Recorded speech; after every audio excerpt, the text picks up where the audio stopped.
Hello, ladies, and welcome back to another Black Women Healthcare Centered Chit Chat vlog. Today, we are going to be talking about being a home health aide and finding yourself in certain compromising, maybe awkward situations when you are doing home health. So, I think a lot of people don't realize. The type of, for one, the type of patients that you really need to do home health care. You're going to have a different variety of clients. Some of your clients may be wheelchair bound, um, different levels of dementia, certain ailments. Also, you may deal with clients that are unable to speak. So, you really have to be trained and comfortable dealing with certain levels of different clients that you will take on. You will need to be comfortable doing bed baths. Many facilities require you to know how to do a electronic lift, meaning that you help the client get in and out of a electronic lift if they are unable to get in and out of a shower or bathtub by themselves. So that's another skill that you may need to know. Also, if you are unfamiliar with changing a colonoscopy bag, that is another thing that you may need to get skilled on because that will be required as well. Now, I have actually done home health before and I have had a array of different clients. So I have had wheelchair bound clients, clients that cannot speak. I have dealt with clients that have extreme downside of dementia, meaning, you could say something to them and then literally within that second, they will repeat and ask the same questions over and over and over again. You have to have a lot of patience. Now, understand this. A lot of times when you enter your client's home, depending on what home health company you're working for, their homes do require cameras so that you can be monitored, especially if you're going to be doing an overnight shift. You cannot fall asleep or go to sleep if you are working overnights with your client being in their home. Now, you will have some clients that's, hey, I don't mind if you go to sleep. I don't mind if you take a nap, but just be kind of very wary of that because for one, a lot of these companies, they do have cameras in the home and they will see if you're sleeping on the job. Also, a lot of these clients, they have family members that will drop in and out, at certain times and they won't announce it and they will try and catch you to see if you're sleeping on the job. And that is not a good thing because they will definitely report you to the company and they may not feel comfortable having you deal with their parent or grandparent dealing with that particular client because you're sleeping on the job. Because what if that client has to get up in the middle of the night and use the bathroom and they can't see and maybe they're walking without their walker and they fall and hurt themselves? That is a liability for you and the company, and that can lead to an automatic termination. But let's talk about certain awkward situations that you may find yourself in. I personally have been in certain situations with one of my clients. Now, this particular client that I used to have, he was in his 40s, a veteran, wheelchair bound, but he was a marijuana smoker, okay?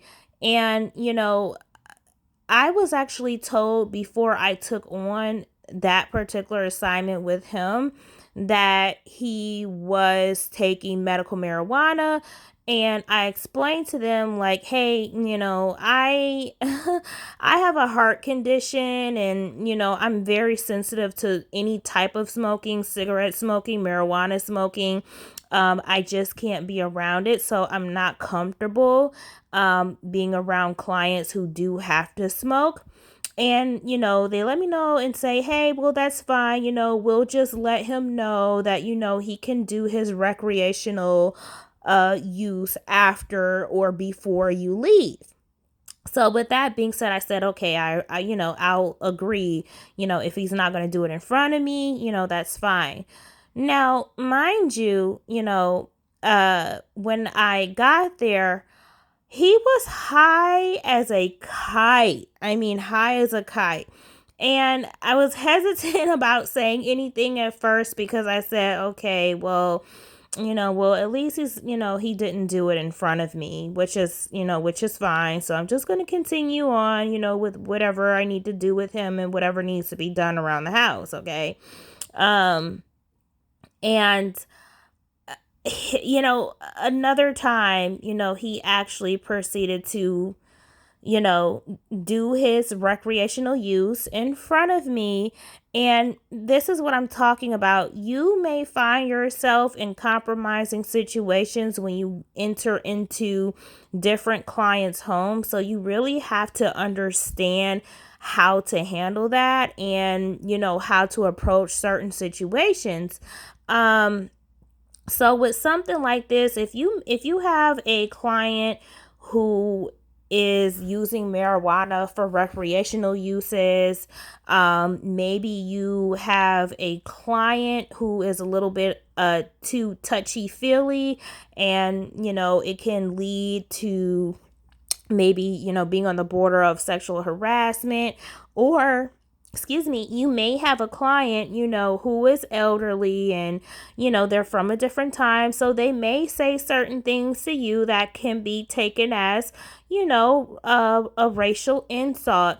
So a lot of times, these companies, they're not going to tell you, every single thing that comes with it, because a lot of these times, these home health companies, it's a revolving door, and they can't keep a lot of people to stay because it's a lot of work. It takes a lot of patience, and you're going to deal with different scenarios when it comes to home health. Another thing that you need to realize is that when you get hired by a lot of home health companies, they may ask you, do you feel comfortable using your vehicle if the client doesn't have a vehicle to take them shopping or help them run errands? So here's what a lot of companies won't tell you about that. Um, First of all, a lot of companies, if you get into an accident with that client in your vehicle, that's going to fall on you, and the company actually will not take responsibility for it, because what they won't tell you is if you do get into an accident with that client, the company may or may not have any type of insurance that will cover you as an employee just in case something happens. Because if you're using your vehicle to take your clients, grocery shopping or run, help them run errands, a lot of times these companies are not upfront and they won't tell you that information. You also need to realize another thing too. If you are a home health aide and you're using your vehicle to transport patients, you need to have a certain chauffeur's license to do that. A lot of these companies will not tell you that. But yeah, if you're going to be using your vehicle, part of your employment working as a home health aide, you need to have some type of chauffeur's license to cover you. A lot of these places will not tell you that. Also, if you do get into an accident and you report it to your insurance company and you tell your insurance company that the accident happened while you were using your vehicle to transport patients because of your job, they are going to go up so high on your insurance because you did not report using your car to transport medical patients, and that's by law. That's also another thing that these places will not tell you, because they need the help so bad, and they know that the turnover rate for home health aides is just you know a lot of people, they just quit, or excuse me, ladies, or they quit abruptly. It's just certain things that they're not going to tell you. Because I remember when I was in school and I was doing home health aid as a part-time job. um I actually had to do the research myself and ask my employer at my company. I said, well, wait a minute. If I'm being required to use my car to transport patients, sorry, ladies, if I'm using my car to transport patients, if I happen to get into an accident that's, not by my fault, how are you guys, as my employer, going to cover me just in case something happens? Because if you're requiring me, to use my own vehicle to do that, how are you guys going to cover me? And do you have any type of insurance for your employees?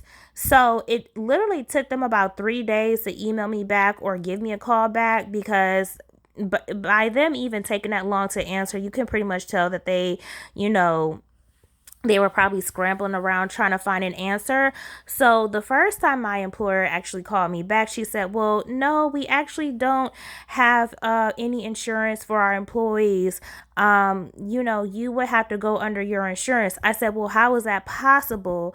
Like, you are a company, um especially if the company is being covered by Medicaid, especially, it's something about that. But after that day, I said, well, if that's the case, if I get into an accident, my insurance is going to go up, and that means I'm going to have to pay more under my insurance. That doesn't make any sense. So I emailed the employer back and said, well, then I won't be able to use my vehicle anymore to transport anybody. That's something that you're going to have to be able to take off of my things that I'm able to do then, because I'm not going to be putting myself at risk. So the insurance thing and using your vehicle, that's something that you really need to be asking a lot of questions about before you start with these companies. Because there is a huge reason why a lot of home health companies have such a turnover rate, because you get burnt out easily. They put you on a schedule and schedule you with people without asking you first. So let's say, for example, they schedule you to work 4 days out of the week, and you're working 12-hour shifts. Well, because somebody quit or they're shorthanded for one client, it's almost like you really don't get a choice. They will throw you on that schedule without asking you, and then you'll look on the schedule one day and see that you have a new client that you're not used to caring for. So be aware of that as well, because that does happen. Because trust me, I'm talking from literal experience. And a lot of times when they do that, they don't take into account of how far you have to travel. So if you're used to traveling 15-20 minutes to get to your client's house, and they're shorthanded, or somebody decided they just wanted to up and quit that day without putting in a 2 weeks notice, you're going to have to drive 30-35 minutes out, 45 minutes out to somebody's house, that you've never been to before, and go to a client that you're not used to caring for, because a lot of these companies, they pull stuff like that all the time. Another thing that you need to take an account for, so when it comes to money and groceries and money handling, so depending on the company that you get hired for, some companies, like the one that I used to be with when I was in college, um, they would give them gift cards. Mind you, when you're working in home health, you are never ever supposed to take that person. Like, say for example, you have to take them grocery shopping, right? Or help them run an errand. First of all, some companies, they don't allow them to use their own personal debit card or credit card, because the company has to be able to track every penny, because they want to make sure that you're not taking any personal money from the client. So what happens is, a lot of companies, what they'll do is they'll put a set amount of money on a gift card. Okay, so the money can come from maybe the person's family member or whoever. But anyways, there's like a set amount of money on a gift card. You are only supposed to use that gift card for anything that they need to do. Okay, so Another issue that can kind of run amok and put you in a awkward situation is, for example, when it comes to that money and them putting money on those gift cards for whatever little necessities that they need. um if that family member has not put money on that card and they need to go to the store, you need to be calling your company and say, listen, hey, this person, they're kind of low on groceries, and you're not allowing them to use their own personal debit card, because again, they have to keep track of every penny, because they want to make sure that you're not taking money from the client. So you have to call your manager and let them know and say, listen, so here's the amount that's left on their card. And, you need to call and let the family member know that, over the weekend, they need to reload their card. So always make sure you ask your client or check the client's amount balance on that gift card that's from the company, and make sure that they have coverage for that week, just in case they need to go to the grocery store or something like that, because that can be a complete headache, because then you got to run around and call your employer and let them know A, B, and C, and tell them, well, their family member didn't put enough money on the card and they need to go to the store this week. So, I mean, just don't let it get to that point, because then it becomes a headache. You know what I mean? And it puts you in an awkward situation. So that's another thing that you really need to look out for as well. And when you do take them to the grocery store, or you take them to go and buy any type of medications or anything like that, you always need to make sure that you make sure that you do not lose that receipt. So, a lot of the times these employers, they'll ask that you take a picture of the receipt with the amount and send it in an email. So that way that covers you, because then it won't be a question as to where did this money go, and well, how much money was spent. So all of that can be avoided. So make sure that you take a picture of the receipt, send it to your employer. Also, when it comes to medication, so a lot of times you will have people that are careless and they will forget to give your client their medication that they need for the afternoon. Because what a lot of times the family members, they will mark the medication for every hour that they need to take it, and they will have directions maybe sitting somewhere on the kitchen counter or something like that. Okay, so if the family member is not keeping track of the medication, then sometimes you will have a caregiver that was there for morning shift, and then you come in and you'll notice, okay, now this person, forgot to give them their morning pills. And depending on what type of ailment that client has, like for example, if they're a dementia patient and that person forgot to give them their pill in the morning, you pretty much know how your shift is going to go for the rest of that afternoon or evening. And that's just the honest to God truth, because I've actually dealt with this particular situation before with my dementia clients that like had really, really bad dementia. So when I came in on afternoon shift, right, the person before me, they forgot to give her medication for the morning. So when I came in the afternoons, she was on 10, and she was a dementia patient. And especially you also learn when it depending on what time your clients get up in the morning, that's how you can also tell whether or not you're going to have a good day with them, or a bad, or a trying day with them.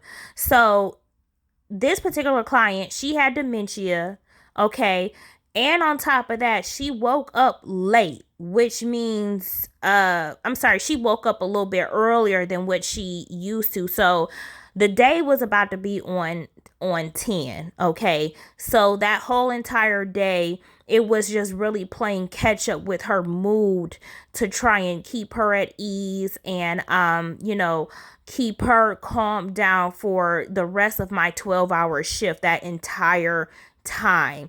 Because that's another thing that you're going to have to learn to be patient with.